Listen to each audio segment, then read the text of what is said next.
Terima kasih Puan Yang Dipertua. Soalan saya nombor 3.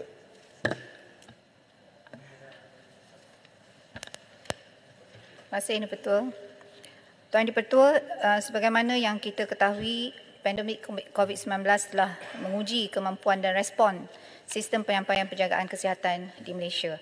Kesihatan untuk semua ataupun health for all bererti perkhidmatan kesihatan yang seharusnya mencakupi capaian atau akses yang mudah, murah dan juga mampan kepada seluruh penduduk tanpa mengira lokasi tempat tinggal mereka maupun status ekonomi.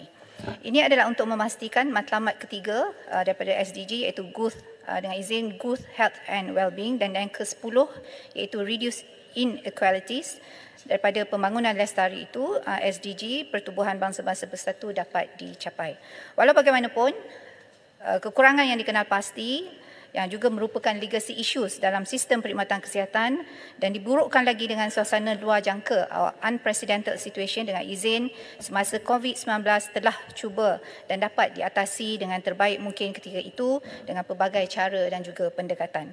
Di antara kekurangan yang telah kita kenal pasti adalah pertama, dari sudut premis fasiliti kesihatan yang tidak dapat menampung keperluan kemasukan pesakit yang terlalu ramai ke hospital. Yang kedua, kekurangan peralatan seperti oxygen tank, ventilator dan sebagainya. Ketiga, kekurangan personal protective equipment atau PPE dan juga ubat-ubatan, kekurangan petugas kesihatan, perkhidmatan yang tidak sepenuhnya menggunakan teknologi dan digitalisasi dan juga ketidaksediaan sistem kesihatan untuk berdepan dengan suasana pandemik ketika itu.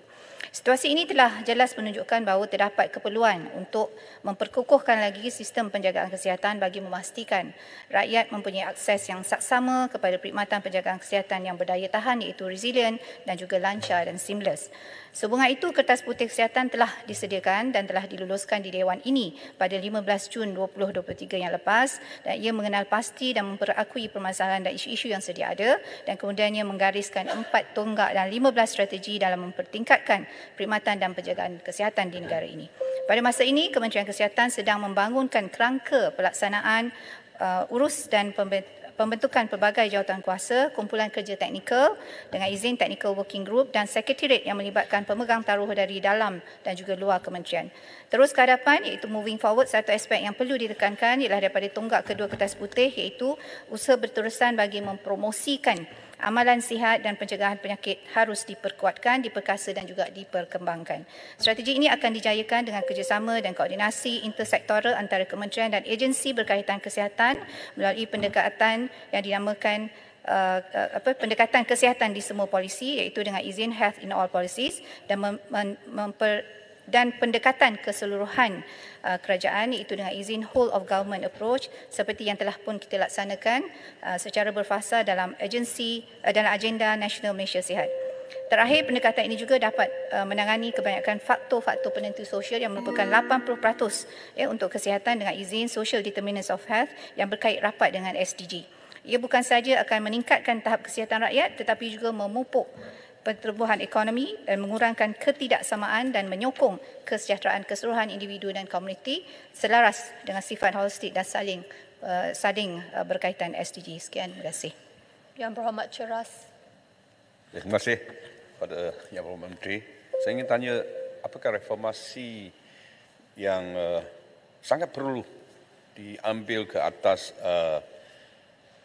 sistem kesihatan keseluruhannya untuk memastikan tidak pun akan wujudnya ketidakseimbangan penjagaan kesihatan antara golongan yang mampu dan yang tidak mampu. Dan apakah langkah yang telah diambil bagi mengelakkan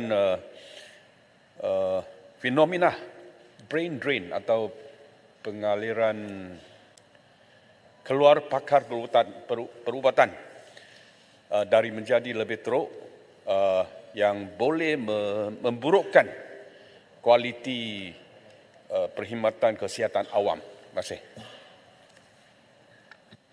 Terima kasih Yang Berhormat Syuras. Menjawab soalan tentang reformasi sistem ini, seperti yang saya sebut tadi, bahawa kita telah pun membangunkan Kertas Putih Kesihatan, dan Kertas Putih Kesihatan ini memang sangat komprehensif. Dia memperjelaskan tonggak-tonggak yang penting dan juga strategi yang akan kita laksanakan dalam masa 15 tahun akan datang. Dan sudah pastinya ia akan merapatkan jurang di antara golongan yang mampu dan golongan yang tidak mampu. Dan kalau kita lihat pada tonggak ketiga YB yang berhormat, kita akan menceritakan lebih lanjut strategi-strategi yang akan kita laksanakan berkenaan dengan health financing system, insya-Allah.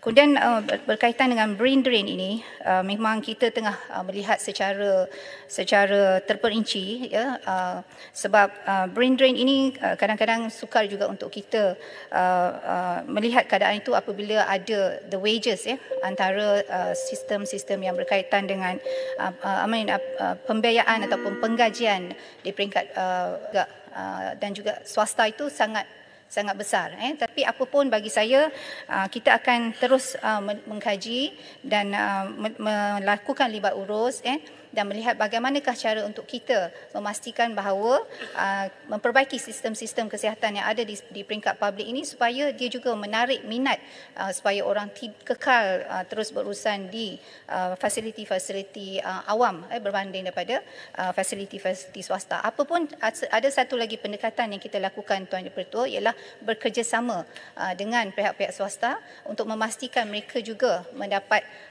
kita memberi kebaikan yang terbaik kepada rakyat dengan mengoptimumkan perkhidmatan kesihatan di peringkat publik dan juga di peringkat swasta. Terima kasih.